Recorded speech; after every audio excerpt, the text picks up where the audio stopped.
Olá, sejam muito bem-vindos! Hoje a gente vai mergulhar de cabeça no universo da farmacologia. E olha, vamos pensar nela não só como uma matéria, mas como se fosse o manual de instruções para uma verdadeira missão secreta que cada medicamento cumpre dentro da gente. Nosso objetivo aqui é desvendar como eles fazem exatamente o que precisam fazer. Bom, para começar, vamos direto para aquela pergunta que com certeza todo mundo já se fez em algum momento. Como é que pode um único comprimido, depois que a gente engole, saber que o trabalho dele é aliviar uma dor de cabeça e não, sei lá, uma dor no dedão do pé?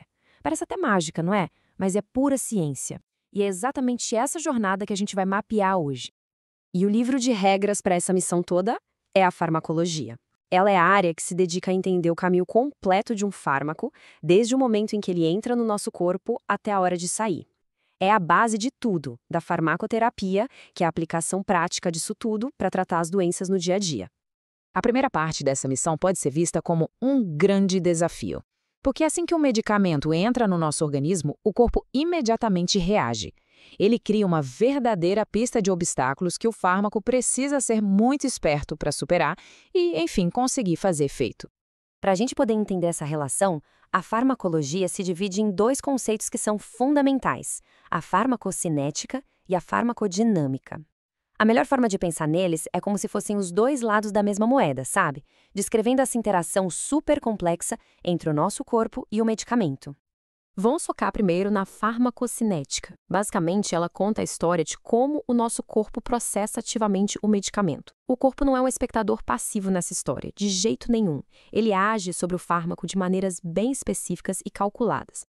E essa ação do corpo acontece em 4 etapas, que a gente conhece pelo acrônimo ADME. Primeiro, a absorção, quando o fármaco cai na corrente sanguínea. É isso que define a rapidez do efeito. Depois vem a distribuição, a viagem dele pelos tecidos.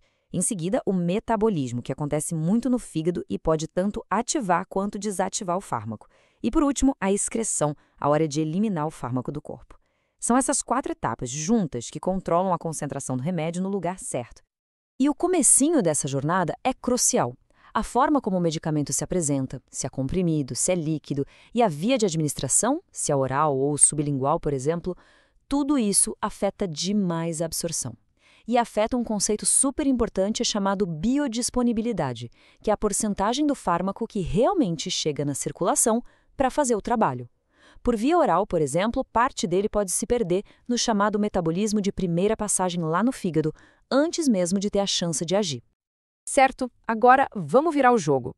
Depois de o fármaco ter passado por toda essa pista de obstáculos do corpo, chegou a hora dele cumprir a sua parte da missão, agir no corpo para gerar o efeito que a gente espera. É aqui que a coisa fica interessante de verdade. Isso é a farmacodinâmica. É a descrição da ação do medicamento em si. É um momento em que ele finalmente se conecta com o seu alvo e realiza a sua função terapêutica. É aqui que a gente entende a intensidade e o tipo de resposta que o nosso corpo vai ter.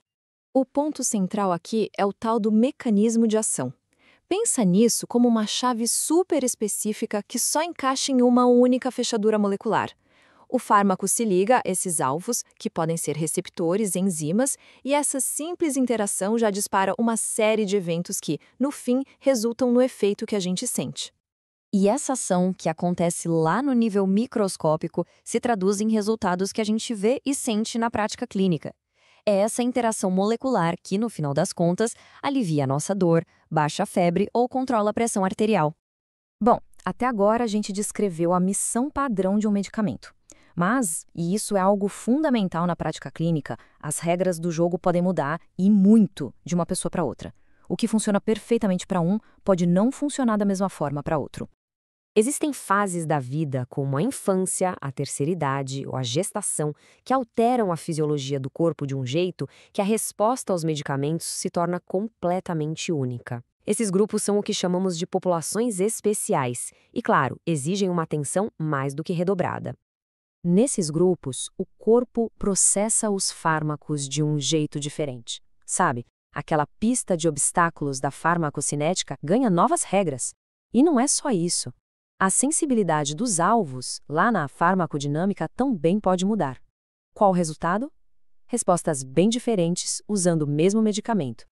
Esse gráfico mostra o porquê disso. Olha só, A mesma dose padrão pode levar a uma concentração muito baixa numa criança, uma concentração ideal num adulto e uma concentração até tóxica num idoso, que geralmente tem o metabolismo e a excreção mais lentos. Fica bem claro que aquela abordagem de uma dose serve para todo mundo não só não funciona, como pode ser bem perigosa. E é isso que nos leva a um conceito decisivo na saúde: a individualização da dose. Isso nada mais é do que a prática de adaptar a dose para cada paciente, calculando os intervalos e os parâmetros certos. Isso é essencial para garantir não só que o tratamento funcione, mas principalmente a segurança de quem está sendo tratado, especialmente nessas populações mais vulneráveis. Ok, com esses princípios todos em mente, agora a gente consegue enxergar como a farmacologia é aplicada em basicamente todos os campos da medicina, com estratégias bem específicas para cada sistema do nosso corpo. Vamos ver alguns exemplos práticos. No tratamento da ansiedade, os fármacos modulam neurotransmissores para dar uma acalmada na atividade do cérebro. Na insuficiência cardíaca, o objetivo é diminuir o esforço do coração usando remédios que relaxam os vasos sanguíneos. Já na doença renal crônica, o cuidado é duplo. Tem que proteger os rins e, ao mesmo tempo, ajustar todas as doses, já que a capacidade de excreção do corpo está bem reduzida. E a farmacologia está na linha de frente de muitas outras batalhas, viu? É ela que nos dá os anti-inflamatórios que bloqueiam a dor, as estatinas que controlam a produção de colesterol e também todo o conhecimento para a gente gerenciar as interações medicamentosas, que, vamos combinar, é um desafio gigante no dia a dia da clínica. Então, a grande mensagem para levar daqui é a seguinte: não existe uma fórmula mágica que sirva para todos. Cada receita médica é, na verdade, um plano de missão altamente personalizado, desenhado por um corpo específico, com suas próprias regras, seus próprios desafios. E tudo isso nos deixa com uma pergunta para o futuro. Conforme a gente avança com a farmacogenômica, que estuda como os nossos genes afetam a resposta aos fármacos, será que estamos caminhando para um futuro onde o tratamento não é só individualizado, mas é único para cada genoma? Um futuro onde cada pessoa vai receber uma dose calculada milimetricamente para ela? É uma possibilidade, no mínimo, fascinante.